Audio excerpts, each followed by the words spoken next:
Welcome to the very first episode of my Get Ready With Me series. In this series, we are discussing any topic and experimenting with makeup.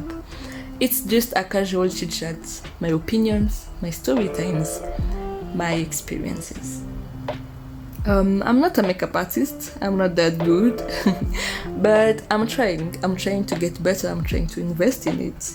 I always liked to express my creativity through different mediums, and makeup has become a passion for me.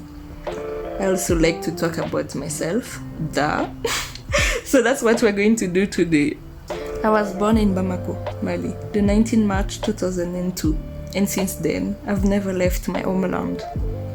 All I had ever known was the heat of summer, fruits from Morocco, the rainy seasons, the arid wind of the desert, and my family. I grew up in the heart of the capital, where Sundays are wedding days, where every Friday we adorn ourselves in a most beautiful bazaar, where every district has its official gram. 17 years spent in Mali. But everything changed when I moved to study abroad. I decided to pursue my dream, study fashion and design in Kenya. I moved in December 2021 and I was 18 years old at that time. My dad helped me during my installation. We found a cute hostel, bought black dishes, childish bed covers, and a week after, I was ready to start a new life. I was pretty excited at first. I was feeling adult for the first time. It was the beginning of my independence. But I started to feel lonely and homesick pretty quickly. I was used to live with my mom, my sister, but I found myself completely alone in my room. No family, no friends, no contacts at all. I was alone in Kenya, and I never felt so lonely in my whole life. And the cherry on top of the cake? I was not fluent at all in English, pretty basic with a strong French accent. I was completely lost in a big city. I was the prey in the jungle.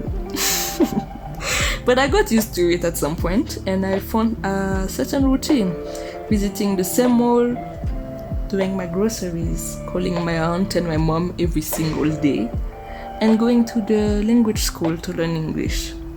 I started to meet people and get more social. But I was still anxious, to be alone, to go to people, to do my own things alone. I had that anxiety in me, so I was just not putting effort in it. I was always alone, and I was not putting effort into meeting new people. But I remember meeting a group of foreign girls. They already knew each other from their country. Very nice girls, but I never clicked with them. I was not feeling at my place in the group, and I was still suffering from severe anxiety. So I distanced myself. We didn't have any common interests. We were not talking the same language. It was hard for me to communicate in English. And they had their home language. So when we were seated in a group, they were casually talking in their language. And me, I was like, oh my God, I don't understand anything.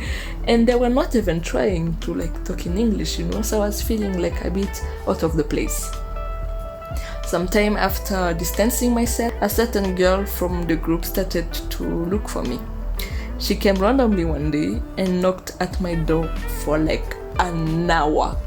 She even sat down in front of the door and just knocked again and again and again and again. I got pretty anxious and I just never opened the door.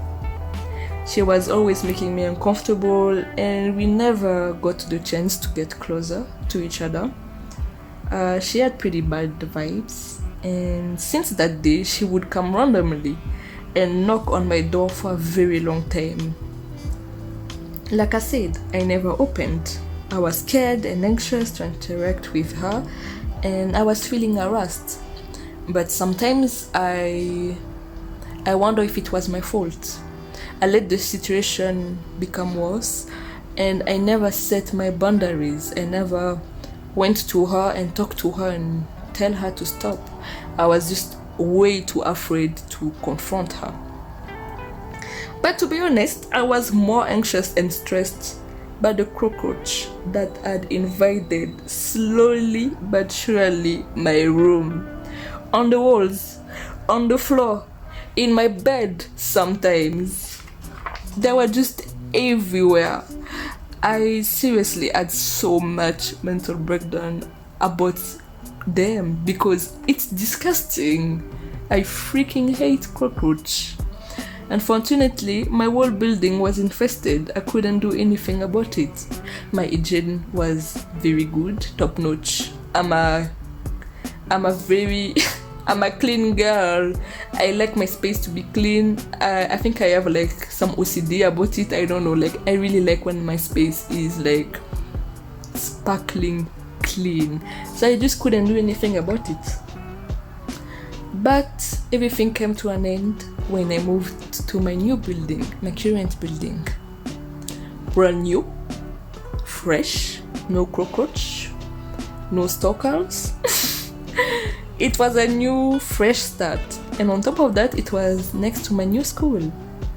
During the same period, I started to study at Mackenzie School of Fashion and Design.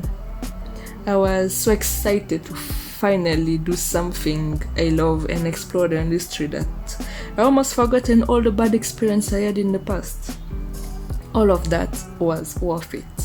Because at the end of the day, I was having so much fun learning something that I'm passionate about.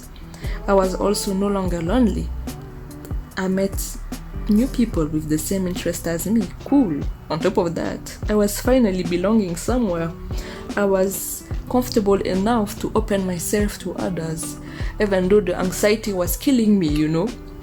But I did the effort this time to know people. I remember my first class. I was so overwhelmed. Pattern drafting. What is that? I was so confused. I was a bit nervous and lost. I came 1 week after the enrollment and I was feeling beyond my classmates. And you know, they already knew each other, so I was like, oh damn, I'm a bit too late. I hope they're going to accept me in the group, you know. And pattern drafting. That was my very first class. Pattern drafting involves mathematics. You take measurements, you create a pattern, a block for the garments, you know. And God knows, oh, I despise mathematics. I was so confused. I was like, but I thought I was supposed to be creative, you know. I didn't know I was supposed to do mathematics. I was so overwhelmed. I didn't have any book. I was just there. I was like, so that's fashion. But anyway, that's another topic for another video.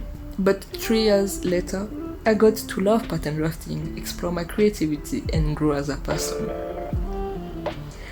Nobody really explained to you how adulthood is a very hard phase of your life, or being a student is not all fun.